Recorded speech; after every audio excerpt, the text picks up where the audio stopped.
যেমন আমাদের দেশের কিছু বড় লোক আছে, তারা পুরো রমজান রোজা রাখে না, নামাজও পড়ে না, কিন্তু একটা রোজা রাখবে, 27-এর রোজাটা রাখে না। রাখে না। আমি বর্ধমান জেলারই কথা বলছি। আমাদের তো কিছু বড় লোক আছে, তারা মনে করে মিহিদানা সীতাভোগে জান্নাতে ঢোকা যায়। 27-এর রাতে 5 কেজি সীতাভোগ আর 5 কেজি মিহিদানা নিয়ে এসে মুয়াজ্জিনকে দিচ্ছে। মুয়াজ্জিন সাহেব এটা বিলিয়ে দিবেন, কি ব্যাপার? বলে আমি জান্নাতে যাব মিহিদানায়। যেমন ভাবে নামাজ পড়েন ওইভাবেই নামাজ পড়বেন। শবে বরাত উল্লেখ করে, শবে বরাতকে কেন্দ্র করে কোন নামাজ নেই হাদিসে কোরআনে। নামাজ তো আপনি রোজই তাহাজ্জুদের নামাজ পড়ুন, নেকি আছে না নাই? কথা বলেন, রোজ পড়ুন। যেমন আমাদের দেশের কিছু বড় লোক আছে, তারা পুরো রমজান রোজা রাখে না, নামাজও পড়ে না, কিন্তু একটা রোজা রাখবে, 27-এর রোজাটা রাখে না। রাখে না। আমি বর্ধমান জেলারই কথা বলছি। আমাদের তো কিছু বড় লোক আছে, তারা মনে করে মিহিদানা সীতাভোগে জান্নাতে ঢোকা যায়। 27-এর রাতে 5 কেজি সীতাভোগ আর 5 কেজি মিহিদানা নিয়ে এসে মুয়াজ্জিনকে দিচ্ছে। মুয়াজ্জিন সাহেব এটা বিলিয়ে দিবেন, কি ব্যাপার? বলে আমি জান্নাতে যাব মিহিদানায়। তো মিহিদানায় জান্নাতে যাবে। আর যে লোকগুলো রমজানের 30টা দিন তাহাজ্জুদের নামাজ পড়লো, তাদের কোনো দাম নাই। আমাদের সমাজের লোক 27-এ রমজান এরা কোরআন খতম করে, ঠিক বললাম না ভুল বললাম? এর তারাবি কবে খতম হয়? 27-এ। বেদাত, আমি বলে যাচ্ছি, যারা বলবে 27-ই খতম করতে হবে, বেদাত, কাঁচা বেদাত একদম। আপনার যদি ইচ্ছা যায় আপনি 25-এ খতম করুন, 29-এ খতম করুন। যদি হাফেজ সাহেব বলে আমি 27-এ খতম করব, কোনো ধর পাকড় নাই, করতে পারে, করুন। কিন্তু আমরা সমাজে ওটাকে আকীদা বানিয়ে নিয়েছি যে 27টাই হচ্ছে শবে কদর। 27কে শবে কদর পালন করা এও একটা বড় বেদাত। কেন? আল্লাহ কোরআনে বলেছেন আমি এই রাত্রিকে গোপন করেছি, লুকিয়ে দিয়েছি। 27টা কোথা থেকে পেলি? 27ও হতে পারে, 25ও হতে পারে, 23ও হতে পারে, 21ও হতে পারে, 29ও হতে পারে। ওই জন্যে শবে কদর তারা পাবে যারা রমজানের 30টা দিন তাহাজ্জুদের নামাজ পড়ে। সবাই পড়বেন, জোরে বলুন ইনশাআল্লাহ। বেদাতকে প্রশ্রয় দিবেন না। আমাদের সমাজ তো ওটাই হয়ে গেছে। ছেলে হচ্ছে না, অসুবিধা নাই, অমুক মাজারে একটা মুরগি নিয়ে যা, ছেলে হয়ে যাবে। মাজারে মুরগি নিয়ে গিয়ে ছেলে হলে মাজারের যে পীর আছে তার তো গুন্ডা খানেক হতো। কথাটা বলতে পারেননি? পীররা যদি ছেলে দিতে পারে তাহলে পীরদের কটা ছেলে হওয়া দরকার ছিল? কথাটা বুঝতে পারেন? পঞ্চায়েতগুলো কাদের হতো? হুজুরদের। হুজুরদের হতো পঞ্চায়েতগুলো। 4টা বিয়ে করা ইসলামে জায়েজ আছে। 4 20 80টা ছেলে, পঞ্চায়েতে লাঠির জোর কার বেশি হবে? বুঝতে পারে না। আমি বললে খারাপ বলবি, আমি যুক্তি দিয়ে বুঝাচ্ছি বাবা। চোরবে, মসজিদের বরকত কি করে হবে? আমি বললে খারাপ বলবি। হিম্মত আছে? উঠে এসো দিয়ে বলে এই বায়ান করতে পাবে না, তোমাকে গাড়িতে ভরে সিয়ারা বাজার মাদ্রাসায় মুফতির কাছে নিয়ে যাবো। অত সহজ নয়। তুমি খালি ফতোয়াবাজি করতে জানো, ইসলামটা বুঝেছ?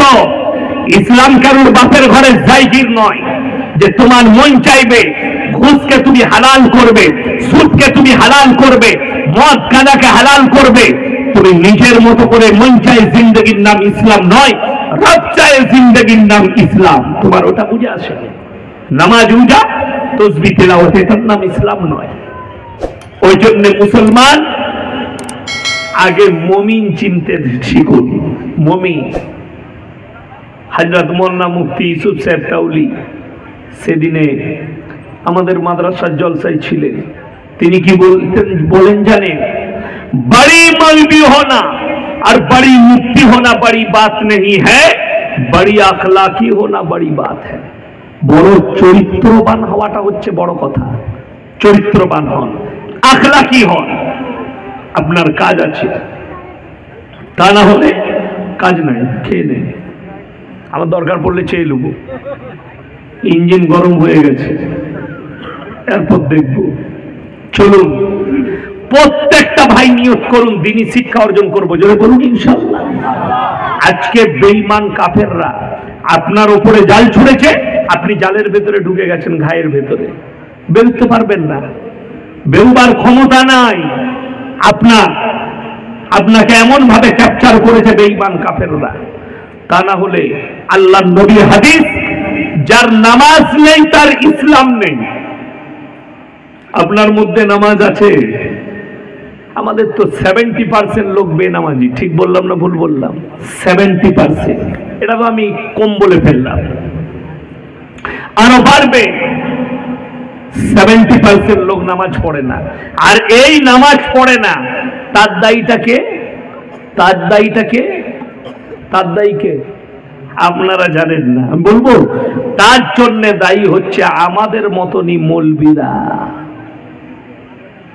যদি বলেন এরপরে মৌলবীদের পেন্ডে পড়লেন, হ্যাঁ সবারই পেন্ডে আমি পড়ব। যদি বলেন কেন, এই আমাদের সমাজে কালকে আমি যেখানে গিয়েছিলাম উত্তর দিনাজপুরে, তো একটা ছেলে প্রশ্ন করলে আমাকে, বললে হুজুর কোন মৌলবীর কথা শুনবো? এই মৌলবী একটা বলছে, আপনি একটা বলছেন, কারটা শুনবো? আমি বললাম শোন, তোমরা বাজারে যাও, শেয়ারা বাজারে সবজি বাজার আছে না নাই? বড় সবজি বাজার আছে। এই সবজি বাজারে যদি সকালবেলায় সবজি কিনতে যান, আচ্ছা কেউ কানা বেগুন কিনবে? কথা বলে না, না দেখে কিনবে? যদি কানা বেগুন কিনে নিয়ে আসেন, ঘরে বউ বলবে তুমি কানা নিজেই দেখে লাওনি? বলবে না? বলবে না? বউ কানা বলবে। তুমি কানা বেগুন নিবে না, দেখে নিবে। পচা টমাটো নিবে না, দেখে নিবে। মাছের পেটটা টিপে দেখে নিবে। তুমি পচা মাছ তো চিনতে পারলে, কানা বেগুন চিনতে পারলে, পচা টমাটো চিনতে পারলে, আর কানা হুজুরটা চিনতে পারোনি? যদি বলেন হুজুর কানা হুজুরটা কে, তার পরিচয় দেন। তার পরিচয় কোরআন দিয়েছে।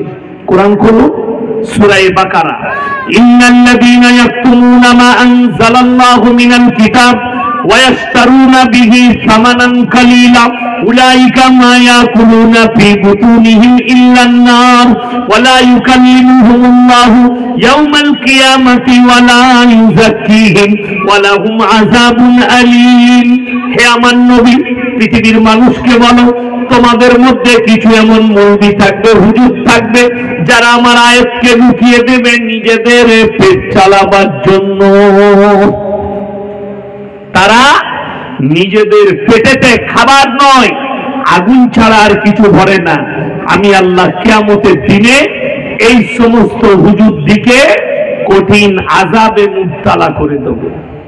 সমাজে বলে দিই, এই হুজুররা কেন ফেরে পড়বে?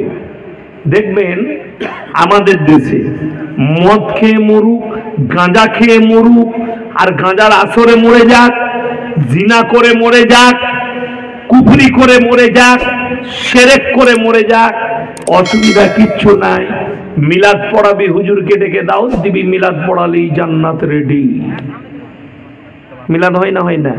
কথা বলে হুজুরকে ডেকে মিলাদ দিতে হবে। আচ্ছা শুনেছেন কোনদিন হুজুর জলসা করে মিলাদ করেছে? আল্লাহ শেয়ারা বাজারে 3 বোতল মদ খেয়ে অ্যাক্সিডেন্ট হয়েছে, তুমি একে যা হোক করে জান্নাতে দিয়ে দাও। এই দোয়া কোন হুজুর করেছে কোনদিন? বড় কষ্ট লাগে।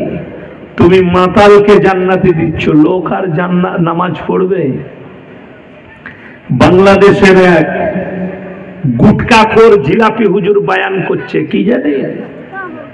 ভাইয়েরা, মায়েরা, বোনেরা, 8 রাশি পীরের মাজারে যারা আসবে তাদেরকে কবরে আর মুনকার নাকির কোনোদিন সওয়াল জবাব করবে না। আমরা মাতালদের জন্য খুব সুবিধা, তাড়াতাড়ি 8 রাশি মাজারের পীরে যা। গানাখোরদের জন্য খুব সুবিধা, সুদখোরদের জন্য খুব সুবিধা। আমার ভাই, এরা হচ্ছে ধর্ম ব্যবসায়ী, এইগুলো হচ্ছে কানা মৌলবী, কানা হুজুর। এই কানা বেগুনের থেকেও খারাপ এগুলো। এরা সমাজে ভাইরাস ছড়াচ্ছে। নামাজ রোজা কিছু লাগবে না, খালি মাজারে এসে গড়াগড়ি খা, গাছতলায় গড়াগড়ি মার, জান্নাত রেডি। আপনাকে বলে দিই, এই শেয়ারা বাজার এলাকার মানুষ, আউসারের মানুষ শুনে যান, যদি একটা অমুসলিম ভাই সে কি করে, খালি একটা মাটির মূর্তি তৈরি করে উপাসনা করে, তাকে আপনি বলেন এটা শিরকের কাজ, ঠিক কি না? কথা বলেন, এটা কি? এটা কি শিরক? আর বড় কষ্ট লাগে, এই